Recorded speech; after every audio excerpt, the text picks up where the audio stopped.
Hi, so this one looks like this. It's good that you rearranged it so it's in descending order already. So then we'll go like this because it doesn't have a common factor.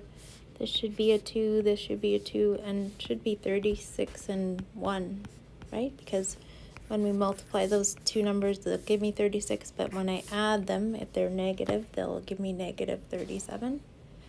And then I can see that this actually looks like a difference of squares, right? I can go like this.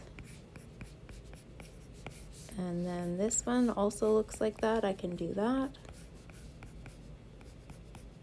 So it's just about taking it far enough with it. Okay, 36 looks like it's got 4 factors.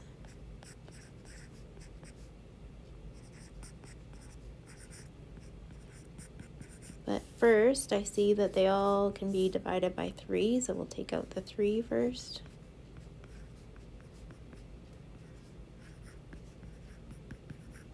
And then we'll group them.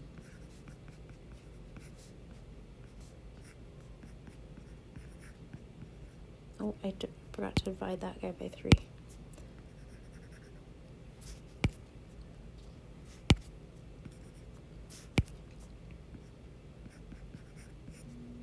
And now we'll take 3 out of this one.